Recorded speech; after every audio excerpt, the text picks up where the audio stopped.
So the first thing I gotta do is get rid of all the bad contracts. Jonathan Toews, I'm sorry. You've been with the franchise for so long, but I don't want to pay you $10.5 million. You're just not worth it. And Tyler Johnson, your $5 million cap hit, I don't really want to hold on to, so I'm going to ship you out as well. Another guy I got to ship out is Seth Jones. This season, the contract's not too bad. $5 million, I can live with that. What I can't live with is 9.5. I don't know how you finesse that contract, but I want to meet your agent because that guy's amazing at securing bags. Honestly, the goaltending situation is the one thing I'm not really concerned about. I would like to keep Fleury around after this season, but it really depends on how he plays, because if he sucks for us, then I don't want him. So our first trade is going to involve sending Tyler Johnson to the Boston Bruins for a 3rd and 4th rounder. I also want to mention, drafting isn't really too important in these videos, because since I'm only doing this for 3 years, none of the prospects are going to develop in time for me to actually put them in the lineup. But the reason I do trade for draft picks is 1, just to clear up cap space, because by getting these draft picks, I don't have to pay Tyler Johnson anymore. And the second thing is, I can package the draft picks up with other players in order to get a better player. So I'm feeling like Chicago needs to improve the defense, so that's what I'm going to do by sending a second Kubalik and a prospect to Nashville for Mattias Ekholm. And I'm not done with Nashville yet, because Seth Jones, I'm shipping you out, my guy, and you're going to be shipped out with a prospect and a 4th rounder for Philip Forsberg. Toews, your time in Chicago has come to an end, and I'm sending you to Seattle for Alexiak and 2 4th rounders. Now we got to get to contract extensions, and I'm going to offer Kirby Dach $4.5 million per year for 4 years, Philip Forsberg $7.5 million per year for 7 years, Dylan Strome $2.5 million per year for 3 years, and Calvin DeHaan $3 million per year for 3 years. And we have amazing news because every single contract that was offered was accepted. So clearly we have some problems. Our bottom 6 is absolutely terrible. There is no way that we can win a Stanley Cup with this bottom 6. But the plan isn't for this season, it's for next season. By doing all the trades I've done, I've freed up about $20 million. So besides all the contract extensions, we still have $15 million heading into next year's free agency. So we're not too focused on this season, it's next year and the season after that. The defense could still use a bit of work, but I'm not too concerned there. And with the goaltending, let's just see how things go. So I'm going to go ahead and simulate 10 games into the year, and we'll see how everything's looking. So Chicago's doing about as I expected with a 5-4-1 record through 10 games. Over the next 11, they weren't much better with a 5-5-1 record. So I'm going to go ahead and simulate to the 50 game mark so we have a good idea of what this team's looking like. So somehow through 50 games, we're sitting first in the Central Division with a 32-16-2 record. I don't even know how that's possible, but what's probably more impossible is the fact that this team is currently sitting first in the entire league. I don't know how this is possible because our team clearly got worse. Patrick Kane's currently doing his thing, leading the team with 31 goals and 46 helpers for 77 points. Philip Forsberg's coming in second on the team with 22 goals and 43 assists for 65 points. Kirby Dach's rounding out the top 3 with 20 goals and 32 helpers for 52 points. Currently leading the defense is Ekholm with 3 goals and 24 assists for 27 points. Fleury's doing pretty solid himself with 30 wins with a .911 save percentage and a .293 goals against. So I'm going to go ahead and simulate to the trade deadline, and we might have to make a run at the cup, because currently this team's looking a lot better than expected. Over the next 13 games, Chicago was fantastic going 9-4. So I sort of want to make a run for the cup right now, but I also don't want to rush the process. So I'm not going to make too many moves here, but I am going to make moves that would help us this season and seasons after. Headed to LA is going to be a 2nd and 3rd rounder, and we're going to acquire Philip Deneau. The next guy we got to acquire is Phil the Thrill Kessel. So I'm going to send a prospect and a 4th over to Arizona for Phil. And the final trade I'm making at the deadline is 2/3 to Winnipeg for Paul Stastny. So I improved the forward depth here, but I didn't want to go all in. I don't want to rush anything. I also want to mention I am a moron. I forgot to add Paul Stastny to the lineup, but when the playoffs came around, I did add him. But for the rest of the season, he's riding the pine. So I'm going to go ahead and simulate to the end of the season, and hopefully this team can make a run at the cup, because currently things are looking great. When the season came to an end, the Chicago Blackhawks are finishing first in the Central Division with a 50-28-4 record. Not only was that good enough for a division title, but we're 4th in the entire league. Yeah, I don't even know how that's possible. Patrick Kane's leading the team with 50 goals and 69 assists for 119 points. Coming in second is Philip Forsberg with 35 goals and 67 assists for 102 points. And DeBrincat's rounding out the top 3 with 37 goals and 47 helpers for 84 points. Mattias Ekholm was doing his thing on the defensive end, picking up 4 goals and 37 assists for 41 points. And Fleury was absolutely fantastic.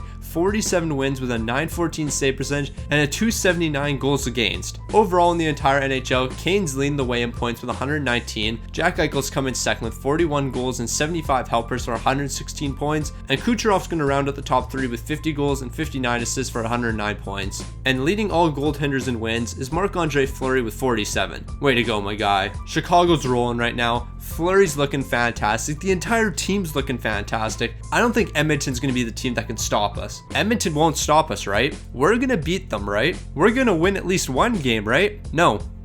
We got swept in 4. A team that just won 50 games got swept in 4. Yeah, that's tough, not gonna lie. DeBrincat, you might have led the team in points, but you only had 4.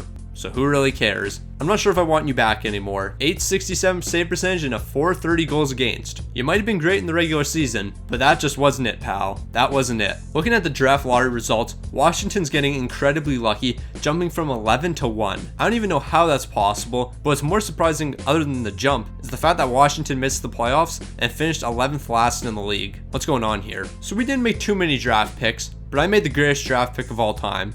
I had absolutely no scouting on this guy. I didn't really care.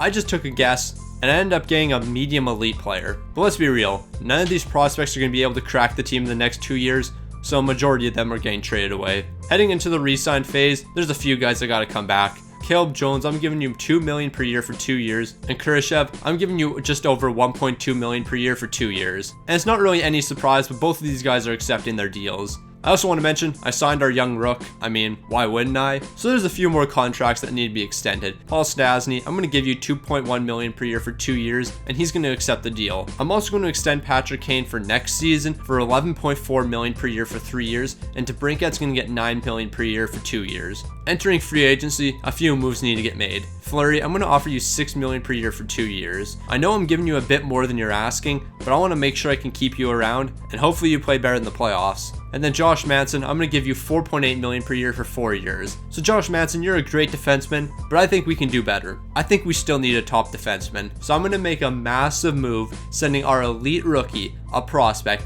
Connor Murphy, a first and a third to Colorado for Samuel Girard.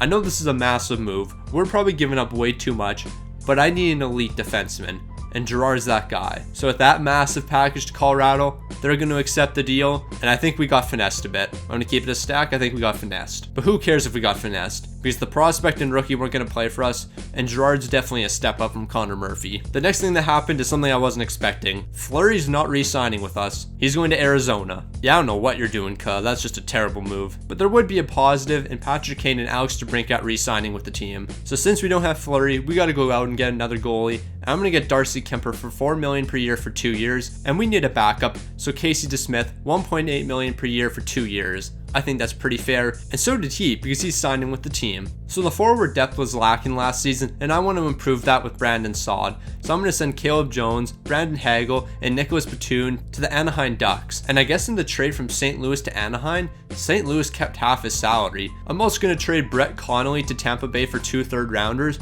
That's mainly just to clear up cap space. After about a week passing, Darcy Kemper finally signed with us, and I finished out free agency with a few signings. Justin Braun for $2 million per year for 2 years, Miles Wood $1 million per year for 1 year, Nichushkin $1.8 million per year for 1 year, and Tyler Bozak $1.5 million per year for 1 year. So with all those guys signing contracts, I think we fixed the bottom 6. So just looking at this team, you can tell our bottom 6 is much better than it was last year, and the defense looks that much better with Samuel Girard leading the way, and our goaltending duo looks okay. Hopefully DeSmith can hold his weight though, because our backup last season, that's what held us back. Also, if you made it this far into the video and you haven't already, make sure to subscribe. I'm going to be dropping a lot of videos similar to this, so make sure you subscribe and turn the bell on so you can be notified of when I upload. So I'm going to go ahead and simulate 10 games, and we'll see what the team's looking like. So after 10 games, the Blackhawks are looking solid with a 7-3 record. Over the next 13 though, we wouldn't look as strong going 8-5. After 50 games though, we were back to our usual self, first in the Central with a 32-17-1 record, and not only were we first in the Central, but we were second in the entire league. Leading the entire team in points is Philip Forsberg with 18 goals and 42 helpers for 60 points. Patrick Kane's coming in just behind him with 29 goals and 29 assists for 58 points, and Alex DeBrincat's going to round out the top 3 with 21 goals and 25 helpers for 46 points. Samuel Girard's leading the defense with 7 goals and 34 helpers for 41 points, while Darcy Kemper's picking up 25 wins. But the save percentage and goals against is what's concerning me. An .891 save percentage and a .341 goals against? I'm going to need better than that if we're serious about winning a cup. I'm going to go ahead and simulate to the trade deadline because I think this team is a Stanley Cup caliber team and we just got to make a few trades to improve it. So heading into the trade deadline, Chicago wins 7-4-1 over their next 12 and moves need to be made. So I'm going to send Philip Deneau to Seattle for Donskoy, McCain, and a 5th. The reason I'm making this move is I think McCain's production can be pretty similar to Deneau's, and then by adding Donskoy, both of those guys' production combined is going to be better than Deneau's. So I think this is a great move for us. But I do think the defense needs one more piece, so I'm going to ship off a 5th, a 3rd, and Kelvin DeHaan to Minnesota for Matt Dumba. So after those 2 trades were made, the forwards are looking great. Matt Dumba was a nice add to our defense, and I think that's looking strong. But hopefully Darcy Kemper can step it up for the rest of the season, because right now, I have questions about him. So I'm going to go ahead and simulate to the end of the season, and we'll see where this team's at. So at the end of the season, once again, we're first in the Central Division with a 49-29-4 record, and that record was also good enough for 4th in the entire league. Kane's leading the team with 49 goals and 49 assists for 98 points. Philip Forsberg's coming in second with 34 goals and 63 assists for 97 points, and Alex DeBrincat's rounding out the top 3 with 31 goals and 49 helpers for 80 points. The Samuel Girard pickup paid off nicely for us as he's leading our defense in points with 10 goals and 55 helpers for 65 points. Darcy Kemper was slightly better, 35 wins, an .890 save percentage, and a .350 goals against, but I still have massive questions about him. Leading the entire NHL in points is going to be Sid the Kid with 49 goals and 68 assists for 117 points. Right behind him is Austin Matthews with 58 goals and 50 assists for 108 points, and Jack Eichel's tied with Matthews with 47 goals and 61 helpers for 108 points. Robin Leonard's going to be leading goaltenders with 48 wins with a .914 save percentage and a .269 goals against. Looking at the playoff picture, we're going to be taking on the Anaheim Ducks in the first round. So in order to do better than last season, we just have to win one game. We don't have to win a series, we just need to win one single game. Please do better than that. So not only did we win one game, we won one series, and we're off to the second round where we're going to be taking on the St. Louis Blues. And St. Louis is where it ended, as we're falling in 6 games. Patrick Kane did what he could, picking up 6 goals and 7 assists for 13 points in 11 games. Looking at the draft lottery results, after jumping from 11-1 last season, Washington's going to jump from 7-1. How would this team get even worse? That doesn't even make sense, because they would have Shane Wright on their team, so Shane Wright made them worse. Yeah, it doesn't really make sense. Entering the draft, we had 5 picks, but our best prospect came with the 126th overall pick, where we secured a low potential elite right winger. Entering the re-sign phase, there's a few guys I want to bring back. Jared McCann, $4.6 million per year for 5 years. He's going to accept that deal, and Matt Dumba, $5 million per year for 3 years, and he's accepting that deal. But it's time to make another big splash. Mo Seider, I am getting you on this team. I don't care what it takes. So Darcy Kemper, Jamie Alexiak, a first rounder, a prospect, and a third, that's off to Detroit. We're getting Mo Seider, and the Red Wings are accepting the deal. We're going all in, and we're getting ourselves a new goalie, because Kemper sucked for us, let's be real. The trades are going to continue with Justin Braun and Casey DeSmith getting shipped out. But now it's time to bring some more players back in a package that includes 2 seconds, a first, and a prospect. That's going to be sent to Pittsburgh for us to acquire Nick Cousins and Alexander Kerfoot. Now it's time to fill some of the holes we have. Varlamov, $3.1 million per year for 2 years. He's going to be our starting goaltender, and backing him up is going to be Antti Ranta, who's getting $800K per year for 2 years. Both of them are accepting, but we need to continue to make moves. Lars Eller, $4.1 million per year for 2 years. He's going to accept that deal, and with that deal, we have too many centers. So I'm going to ship Paul Stastny to the St. Louis Blues for a 4th line right winger and a 4th rounder. So looking at the forward depth, it's looking amazing right now. We've clearly fixed the bottom 6, and our top 6 looks amazing. The defense, it's looking amazing, especially that first line. Seider and Girard, I'm expecting big things from them. And goaltending, you can't really be much worse. So if you're worse than Darcy Kemper, we don't have a hope. So I'm going to simulate through the first 10 games, and hopefully this team's better. So similar to last season, we're going to start the year 7-3 through our first 10. But over the next 12 is where we really stepped it up, going 9-2-1. So I'm going to go ahead and simulate to the 50 game mark. And if this team isn't at the top of the league, I'm going to be incredibly disappointed. So once again, for the 3rd year in a row, we're finishing at the top of the Central with a 34-16-1 record. So I said I would be disappointed if we weren't first in the league, but I'll take second, let's be real. It's not like second is the end of the world. Currently leading the team is going to be Patrick Kane with 34 goals and 40 helpers for 74 points.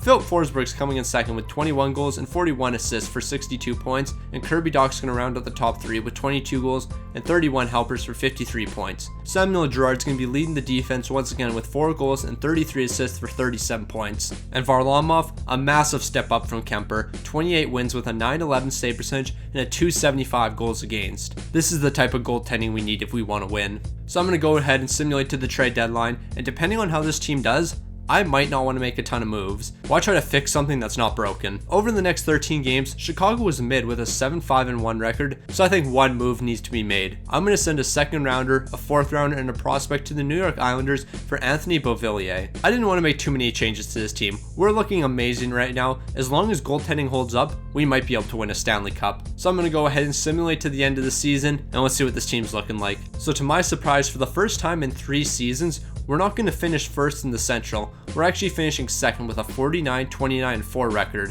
And the reason we finished second is because we sucked in the last 18 games, going 8-8-2. But just because we finished second in the Central doesn't mean we did bad, because we still finished third in the entire league. Patrick Kane led the team once again in points with 51 goals and 52 assists for 103 points. Philip Forsberg came in second with 34 goals and 61 helpers for 95 points, and Kirby Dach's rounding out the top 3 with 28 goals and 47 helpers for 75 points. Samuel Girard, of course, is leading the defense in points, 13 goals, 51 helpers for 64 points. And Varlamov had a bit of a fall off after the 50 game mark. He finished with 22 wins, but the save percentage and goals against definitely fell a bit.